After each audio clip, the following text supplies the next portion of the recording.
On Wednesday, July 13th, the government signed an innovation agreement and collateral warranties with the UK-based company Biwater, a move that government says indicates that all conditions precedent for the contract to come into effect have been met.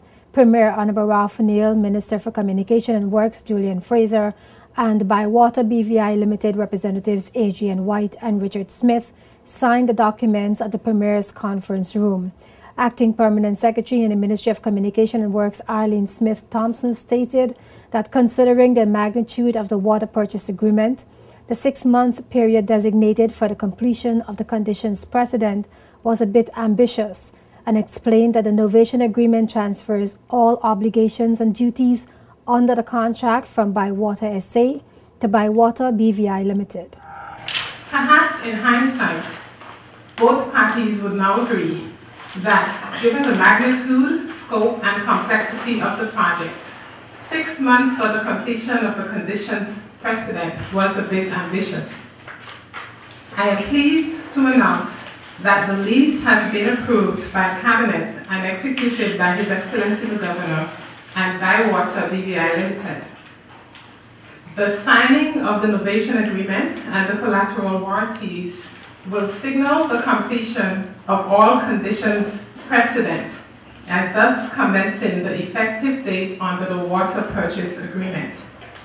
To further explain, the innovation agreement transfers all the obligations and duties under the water purchase agreement from Biwater SA to Biwater BVI. The collateral warranties is a contract under which Biwater and its subcontractors warrant that they have complied with their professional appointments and duties under the water purchase agreement. Biwater BVI Limited official Adrian White revealed that before the conditions precedent were met and the contract finalized, Biwater already pumped millions into purchasing equipment, which he said will start to arrive in the territory by the end of this month. Under the water purchase agreement, Biwater is supposed to secure its own loan to fund the required areas under the contract. Mr. White revealed that Biwater BVI Limited was able to secure their loan from Biwater Holdings Limited. Biwater Holdings Limited has advanced the loan to Biwater BVI Limited, and it's incorporated in the contract. Biwater has started. Biwater started 18 months ago to ensure that the design, the licenses, the planning approvals, the environmental impact studies and other approvals are complete and ready for us to start. This has cost a lot of time and many millions. Sir, Madam, we have gone further than that, as millions of dollars of equipment have been ordered and shipments are underway, and they start to arrive at the end of this month. So I think that if you sign the conditions precedent today and you have shipments arriving at the end of this month, you show that Biwater's commitment to the BVI was very strong and very solid a long time ago.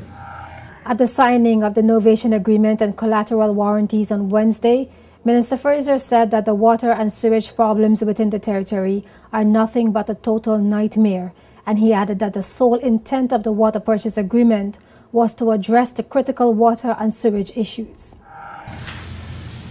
All obligations of the government are so huge that we cannot afford to use all valuable time discussing matters that can be dealt with by others.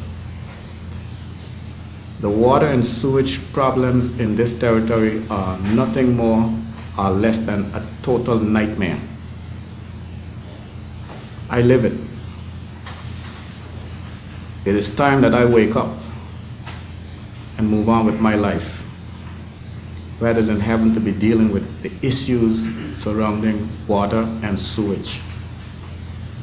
We have signed a water purchase agreement on February 18th, 2010.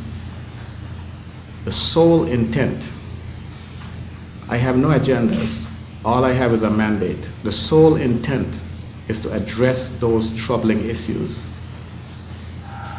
Unlike the February 18, 2010 signing of the water purchase agreement, the media was invited to Wednesday's signing, but were limited to one question per reporter.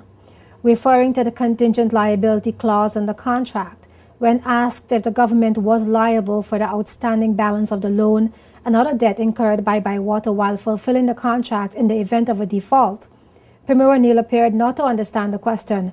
However, he responded that there was an arbitration clause in the contract. Will the government of the Virgin Islands be responsible for particularly Biwater's debt in the event of any sort of default in the contract? If the government will be responsible for that debt? Yes, because that's actually in the contract. The debt incurred with put in the system? Yeah, the project, yes.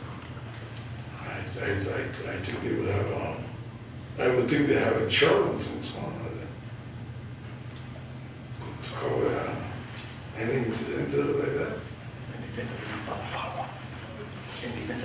Yeah, but this is in the event of a default, like either party unable to fulfill perhaps the requirements of the contract or what have you. Because in the contract it says that the government would actually stand to be liable for not just the debt of the project itself, but whatever other debt Biwater may have incurred during the course of the project. Whatever debt Biwater might have incurred during the course of the project, yes. During the course of, in connection with the contract. Yes. Yeah. Yes. I think the agreement has an arbitration clause. Sorry, say that again? I think the agreement has an arbitration clause. That and other questions still remain unanswered about the controversial water purchase agreement, which came in under heavy criticisms by citizens for over a year.